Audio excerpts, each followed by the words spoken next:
Si hay algo que cause dolor en una persona es la pérdida de un ser querido.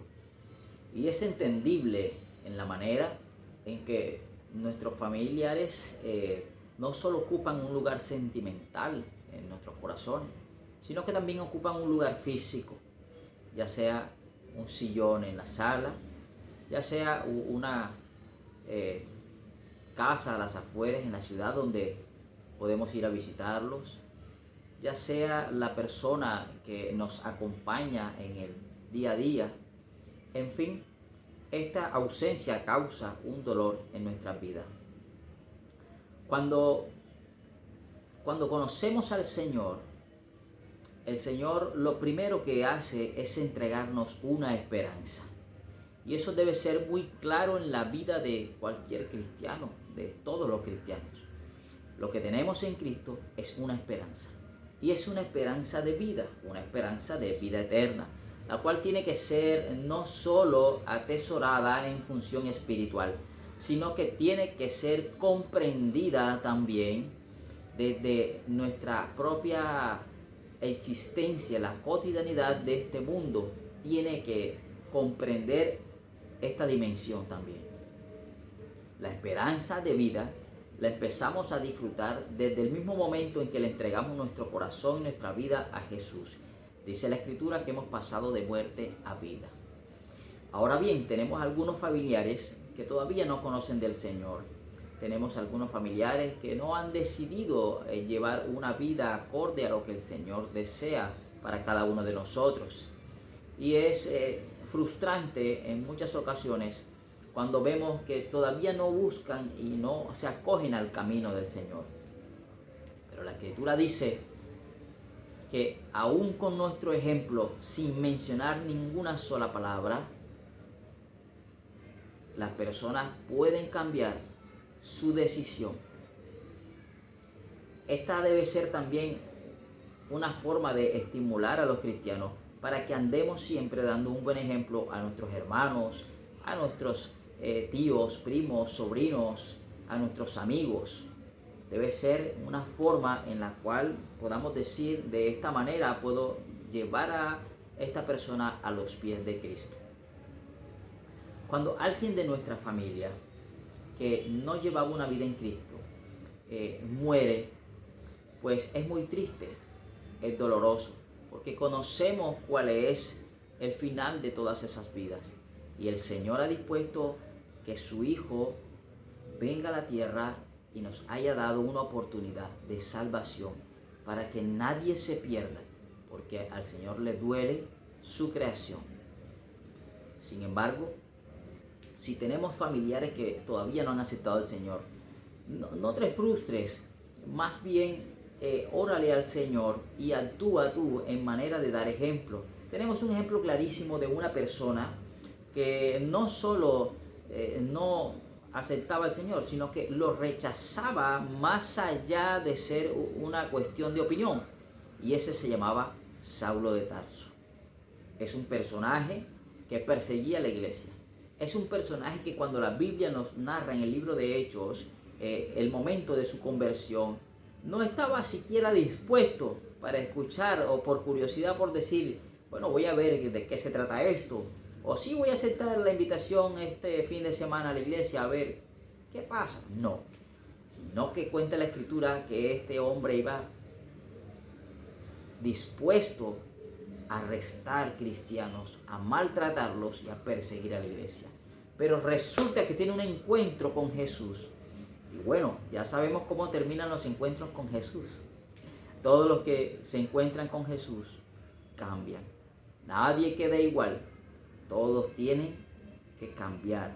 Porque el encuentro con Jesús es maravilloso.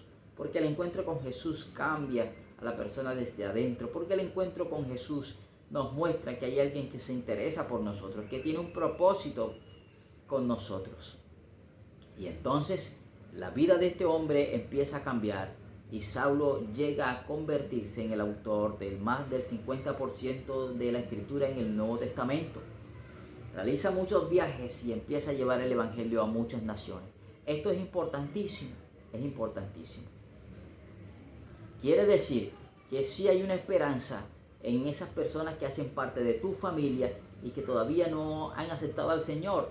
Pues no importa si son muy reacios, si son muy duros, órale al Señor, porque cuando el Señor decida presentárseles, su vida va a cambiar. Y esa presentación del Señor es a través de tu ejemplo, a través de tu ejemplo. Cuando alguien muere en nuestra familia, pero sabemos que ha recibido al Señor y que en su corazón estaba el declarar que el Señor es su Dios, entonces el apóstol Pablo en una de sus epístolas a los tesalonicenses nos dice lo siguiente: que no ignoremos sobre aquellos que duermen, pero que también tengamos claro algo, que nosotros los cristianos no podemos actuar como aquellos que no tienen esperanza. Y eso tiene que decirnos mucho, porque a pesar de esa ausencia que nuestros familiares dejan en nuestras vidas, cuando nuestra mamá, cuando nuestros hermanos, cuando un hijo, cuando un tío, cuando un primo, cuando un amigo, cuando un hermano de la iglesia parte a la presencia del Señor, nuestra actitud debe ser distinta, debe ser diferente, dice el apóstol Pablo, porque realmente es por lo que tú has luchado siempre. Y por encima del dolor humano tienes que saber que tú y yo tenemos una esperanza. Tenemos que saber que esa persona está mejor que en el presente, porque está en la presencia del Señor. Y a veces puede sonar un poco ilógico, cualquiera puede decir, entonces no vamos a llorar. Sí, claro que sí. Recordemos que Jesús lloró a su amigo Lázaro.